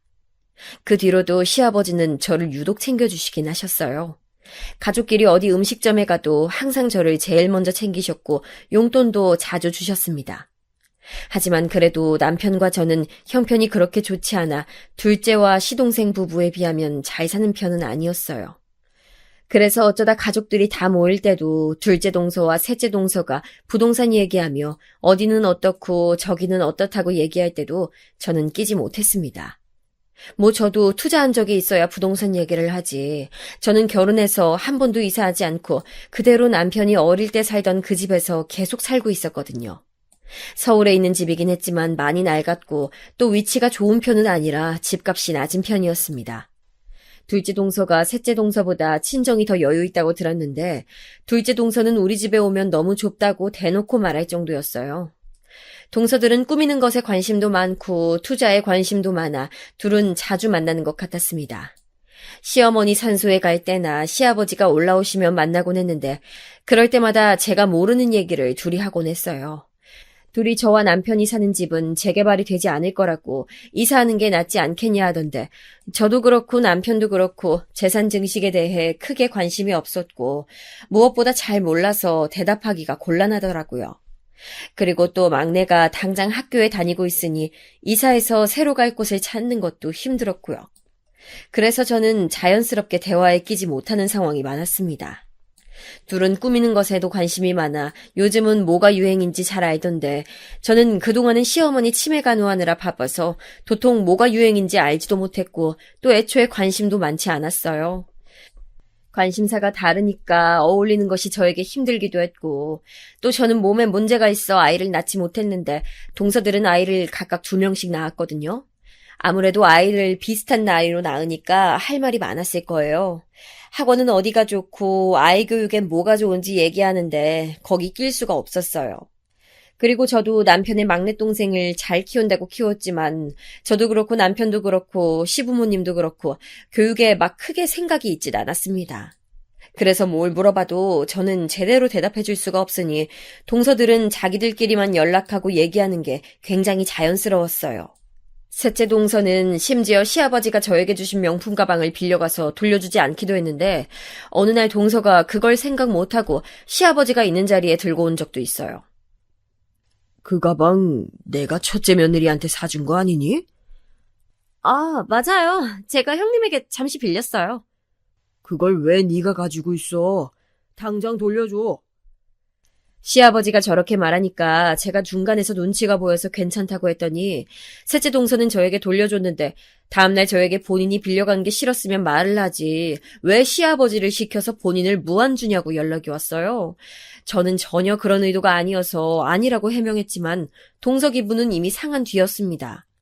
셋째 동서는 저에게 기분 상한 티를 아주 많이 냈고 저는 열심히 해명했지만 받아들여지지 않더라고요. 이 사건 때문에 셋째 동서와 저는 어색해졌는데 저는 원래 갈등이 있으면 바로 푸는 것을 선호해서 먼저 연락도 해봤지만 반응이 좋지 않았습니다. 그렇게 어색하게 시간이 흐르는데 제가 갱년기라 기분이 많이 오락가락하기 시작했어요. 그리고 뭐가 그렇게 다 실증이 나고 지루한지 사는 게 재미가 없더라고요. 돌아가신 할머니와 시어머니도 그립고 기분이 오르락내리락 하는 게 정말 심했습니다. 또 몸에 열이 많이 나서 여름에 더워서 잠을 잘 수가 없었어요. 여름에 잠깐 시아버지가 오셨었는데 그날도 식구들이 다 모였었는데 제가 너무 더워하니까 다들 의아하게 여길 정도였습니다. 갱년기 증상이란 게 약효가 강하게 드는 증상도 아니고 혼자 되게 괴로웠어요. 남편하고도 평생 싸운 적이 없는데 갱년기가 오니까 제가 정신 차려보면 남편에게 짜증을 내고 있었습니다. 막내 시동생한테도 전보다 많이 챙겨주지 못하고 저도 변하는 자신이 어색하더라고요. 이 사연을 듣고 계신 분 중 갱년기를 겪거나 현재 진행 중인 분들이 계실 텐데 갱년기 증상이 괴롭다는 것을 사람들이 많이 알았으면 좋겠습니다. 그리고 저는 갱년기를 겪으면서 폐경을 했는데 그것도 몸에 안 좋은 영향을 줬어요. 몸이 심하게 무겁고 예전 같으면 별것도 아닌 것들이 힘들게 느껴졌습니다. 예를 들어 시장에 다녀오는 것은 예전엔 아무렇지도 않았는데 갱년기에 들고 폐경을 하니까 그것도 힘들어서 지치더라고요. 동네 언니들이 운동을 시작하면 그래도 많이 나아진다고 해서 동네에서 수영도 시작했는데 저는 효과가 별로 없었습니다.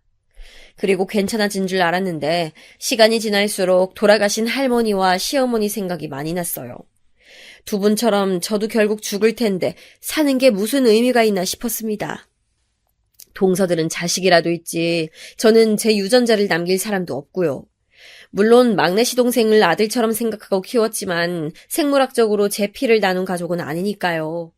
그래서 정말 많은 생각 때문에 머리가 종일 복잡하고 집중도 잘 하지 못했습니다. 들어보니까 사춘기도 사람마다 다르듯 갱년기 증상도 사람마다 다르더라고요. 조용히 지나간 사람도 많다던데 저한텐 왜 이렇게 크게 왔던 건지 지금도 모르겠습니다. 제가 그렇게 힘들어하니까 남편도 저를 신경 쓴다고 많이 써줬는데 기분이 나아지지 않았어요. 그런데 그렇게 지내고 있는데 동서들이 저에게 제안하더라고요. 형님, 갱년기라 답답하시죠? 바람 쐬러 가요. 단풍놀이 할 건데 같이 가요. 갱년기면 많이 돌아다녀야 좋대요. 평소에 동서들은 둘은 자주 만나도 저를 데리고 간 적은 없는데 저렇게 먼저 제안하니까 저는 진짜 고맙더라고요. 제가 같이 가도 되냐고 하니까 당연히 된다고 가족 좋은 게 뭐냐고 했습니다. 저는 안 그래도 사는 게 힘들었는데 저런 말을 해주니까 가슴이 따뜻해지더라고요. 제가 남편에게 동서들과 단풍놀이 가기로 했다고 자랑하니 남편도 믿기지 않는다고 할 정도였습니다. 사실 남편과 저는 그동안 사는 게 너무 바쁘고 힘들어서 이렇게 나들이를 간 적이 없었어요. 시어머니의 치매를 간호하면서 더 가지 못했고요. 그래서 저는 처음으로 가는 단풍놀이에 너무 설레면서 한편으로는 남편에게 미안했습니다. 나만 가게 돼서 어떡해. 미안해. 다음엔 같이 오자. 아니야. 당신 그동안 혼자 너무 고생 많았어. 내가 이제껏 보내주지 못한 게 오히려 미안해. 남편은 저에게 결혼하고 고생만 시켜서 안 그래도 미안했다고 저보고 적극적으로 다녀오라고 응원해 주었습니다. 저는 너무 신이 나서 달력에 단풍놀이 가는 날을 적어놓고 하루하루 기다리며 얼마나 설렜는지 몰라요. 드디어 가는 날이 됐고 저는 꼭두 새벽부터 일어나서 도시락을 쌌습니다.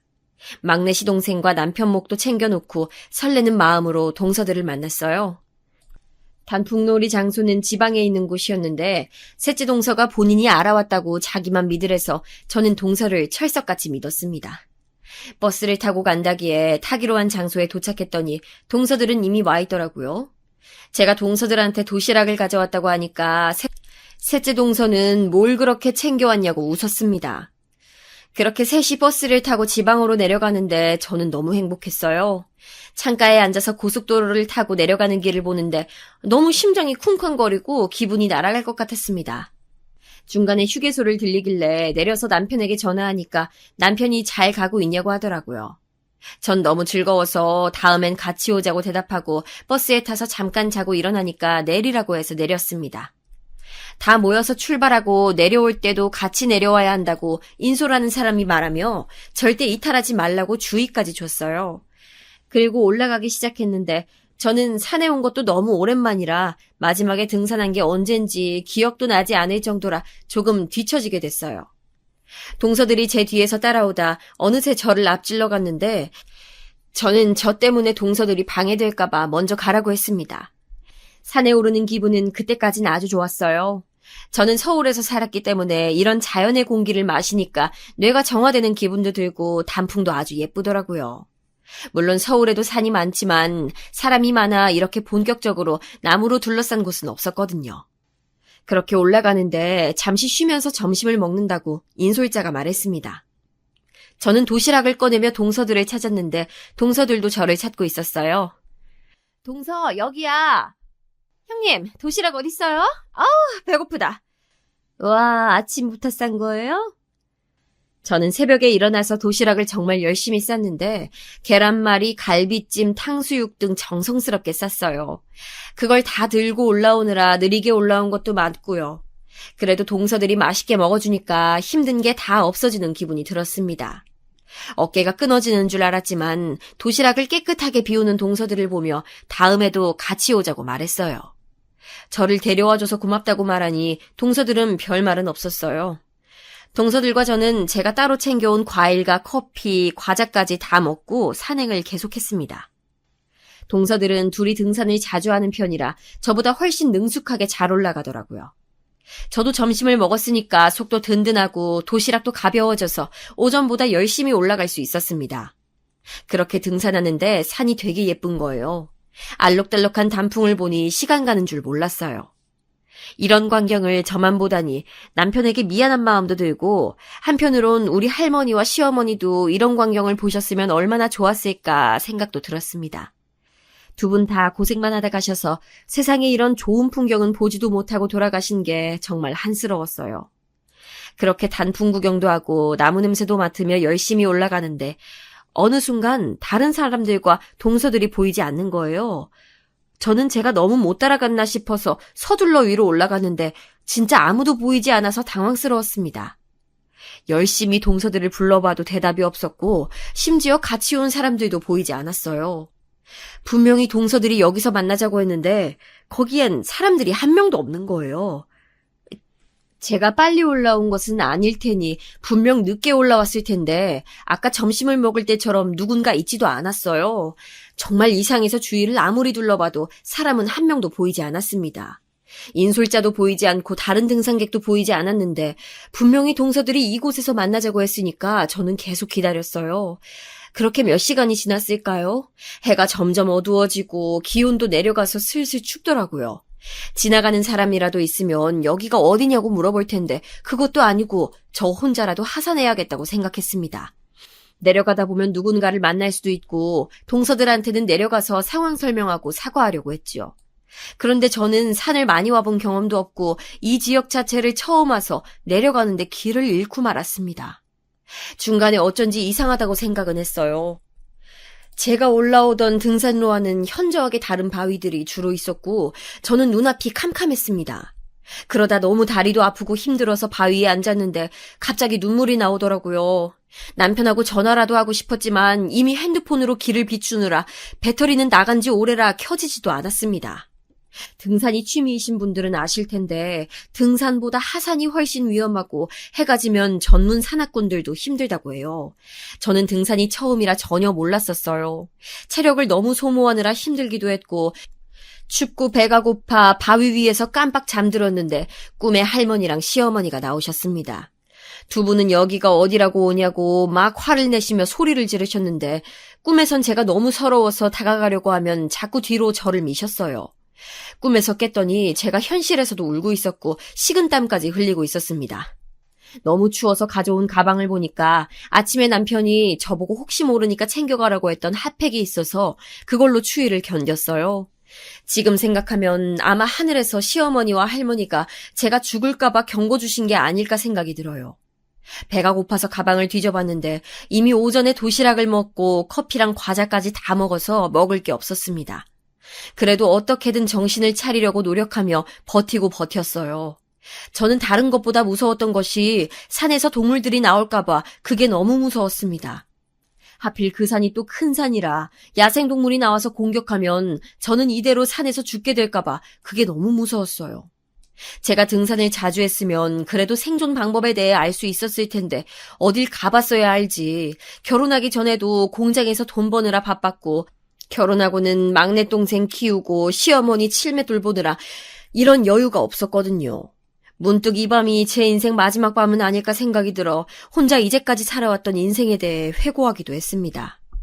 그렇게 제 인생을 돌아봤는데 저 진짜 열심히 살았더라고요. 어릴 때 가난해서 먹지도 못하고 도시락을 싸가지도 못해서 학교에서 항상 배고팠었고 커서도 공장에서 할머니에게 돈을 조금이라도 더 주려고 잔업도 늘 남아서 했었어요. 결혼하고는 더 힘들었죠. 지금은 저렇게 동서들과 결혼해서 나가 사는 시동생들이 그때는 같이 살았는데 제가 그 장정들을 다 밥 먹이고 빨래하고 심지어 남편이 벌어오는 돈에서 떼서 용돈까지 줬었거든요. 그 생각을 하니까 또 우리 남편이 너무 안쓰러웠어요. 그렇게 동생들 키우겠다고 자기 몸 버려가면서 힘들게 일만 했는데 제가 그 남편을 두고 죽을 수가 없더라고요. 저도 고생을 많이 했지만 남편도 나가서 안 해본 일이 없었습니다. 덕분에 남편의 몸은 만신창이고 어디 하나 멀쩡한 곳이 없어서 제가 늘 속상했어요. 아픈 시어머니 때문에 남편은 아파도 아프다고 얘기한 적이 없고 늘 시어머니와 저를 먼저 챙기고 다음에는 막내를 챙기고 본인은 챙기지도 않는 사람이에요. 저와 남편은 서로를 항상 안쓰러워했는데 제가 여기서 이렇게 생을 마감하면 불쌍한 우리 남편 더 불쌍해지니까 정신을 똑바로 차리려고 노력했습니다. 제 아들처럼 키웠던 우리 막내 시동생도 당연히 생각이 나고 지방에서 밤낮 없이 일해서 목돈을 들고 오시는 시아버지 생각도 났습니다. 그래서 계속 일부러 잠들지도 않고 혀를 깨물며 버텼더니 동이 트고 해가 밝더라고요. 와중에 든 생각은 해가 참 커다랗고 예뻐서 감탄까지 했습니다. 산에서 동 트는 것 본 적 있으세요? 정말 아름다워서 그걸 보면 제가 무엇이든지 할 수 있을 것 같은 자신감이 생겨요. 저도 그걸 보며 이제껏 열심히 살았지만 앞으로 더 열심히 살아야겠다 다짐하게 됐습니다. 등산이 취미인 분들은 잘 아실 텐데 우리나라 사람들 진짜 부지런해요. 어떤 어르신이 올라오시기에 제가 산에서 길을 잃었다고 말하며 핸드폰을 빌려주실 수 있냐고 하니까 놀라시며 괜찮냐고 물으셨습니다. 아이고, 여기서 밤을 새웠어요? 너무 고생했네. 핸드폰 여기 있어요. 감사합니다. 진심으로 감사합니다. 핸드폰을 보니 새벽 6시였고 저는 남편에게 바로 전화를 걸었더니 남편이 1초 만에 받더라고요. 여보, 이게 무슨 일이야? 어디야? 여보, 나 산에서 길을 잃었어. 지금 어떤 어르신이 핸드폰 빌려주셨어. 나 진짜 너무 걱정했어. 무슨 일 있는 줄 알고 지금 잠을 자지도 못하고 얼마나 걱정했는데. 재수 씨들에게 물어봐도 당신이 무리를 이탈했다고 하니까 내가 정말 따라갔어야 했다고 어찌나 후회되던지. 여보, 걱정시켜서 미안해. 나 지금 내려갈게. 저는 그 친절한 어르신 덕분에 산에서 잘 내려왔는데 내려와서 보니까 동서들은 이미 올라가고 인솔자가 오히려 남아있더라고요. 인솔자는 저에게 왜 이탈했냐고 했고 저는 알려준 곳으로 갔다고 했는데 둘이 대화하다 이상해서 확인하니 애초에 동서들이 저에게 알려준 것은 우리 등산로에 없던 이상한 위치였습니다. 저는 허탈하고 속상했지만 그래도 인솔자 덕분에 서울까지 무사히 올라와서 남편과 시동생을 보고 얼마나 안도했는지 몰라요. 저는 긴장이 풀려서 우리 집에서 꼬박 이틀을 내리잤는데 산에서 그렇게 덜덜 떨면서 버텼던 게 많이 충격이 심했는지 저는 몸살에 걸리게 됐습니다. 저는 동서들에게 실망했지만 저 때문에 일이 커지는 것은 싫어서 남편에게 들은 대로 내가 길을 잃어 그랬다고 설명했어요. 막내는 저를 보고 걱정했다고 끌어안고 놔주질 않았는데 저는 저한테 몸살이 옮을까봐 일부러 떨어뜨려 놓았습니다. 그렇게 몸이 아파 누워 있었는데 마침 그때 시아버지가 올라오셨어요. 시아버지는 제가 몸살 때문에 누워 있으니까 무슨 일이 있었냐고 물으셨는데 저는 그냥 산에 갔다가 길을 잃어 다음날 겨우 내려왔다고 말하며 동서들 얘기는 꺼내지 않았습니다. 그런데 제가 진짜 서운했던 게 동서들은 저한테 연락 한 통 없었다는 거예요. 저였으면 아무리 제가 미워도 그렇게 산에서 혼자 내려오지 못하고 결국 잘 돌아왔으면 연락이라도 한 통할 텐데 그게 없어서 사실 몸보다 마음이 너무 힘들었습니다. 하지만 이걸 말해봤자 저 때문에 가족들 분란만 일어날까봐 혼자 참았어요. 그런데 이상하게도 제 몸살이 낫질 않아 그걸 이상하게 여긴 시아버지는 저를 데리고 잘 아는 한의원으로 데려가셨습니다. 시아버지는 제 옆에서 손을 꼭 잡으며 저한테 저까지 떠다면 본인은 인생을 사는 이유가 없다며 극진히 보살펴 주셨어요. 그런데 여러분, 제 몸살의 원인이 밝혀졌는데 한의사 선생님은 저에게 화병이라고 하셨습니다.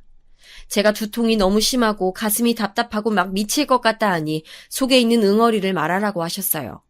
옆에 시아버지가 있었는데 저는 꾹 참으려고 했지만 그냥 에라 모르겠다 싶어 시아버지에게 사건의 진실을 얘기하게 됐습니다. 처음엔 그냥 간단히 말하려고 했는데 얘기를 한 번 시작하니까 저도 모르게 울면서 다 털어놨어요. 시어머니와 할머니가 꿈에 나와서 저를 살린 것도 얘기하고 야생동물이 나올까봐 무서워서 덜덜 떨며 잠도 못 잤고 우리 남편 그동안 고생만 했는데 차마 두고 죽을 수가 없었다고 얘기하다 보니 눈물이 나더라고요. 시아버지는 처음엔 굉장히 놀라셨는데 어느 순간 입을 꾹 다물고 가만히 계셨습니다. 저는 다 얘기하니까 마음이 편해져서 두통도 좀 사라지고 가슴이 갑갑한 증상이 싹 없어져서 신기했어요. 시아버지는 제 얘기를 다 들으시고 갑자기 우리 남편과 둘째, 셋째 시동생들에게 전화하더니 당장 집으로 오라고 소리 지르셨어요. 아버님, 왜 그러세요? 아가, 너는 그냥 가만히 있어. 내가 알아서 하마. 시아버지는 그렇게 말하고 잠자코 저를 집으로 데려가셨어요. 다들 어리둥절한 상태로 집에 왔는데 동서들은 저를 보고 괜찮냐 물어보지도 않고 시아버지가 왜 불렀냐고 묻더라고요. 마지막으로 우리 남편까지 집에 들어오니 안 그래도 좁은 집이 꽉 차게 되었고 시아버지는 결연하게 말씀하셨습니다. 내가 안 그래도 집에 온 이유는 재산 증여 때문이다. 오늘 이 자리에서 확실히 말하는데 내가 그동안 뼈 빠지게 벌어서 한강이 보이는 아파트를 샀어. 그 아파트의 명의는 첫째 며느리에게 주겠다. 아니 그게 무슨 소리예요 아버님? 형님한테만 주시겠다고요? 아버지, 언제 아파트를 사셨어요?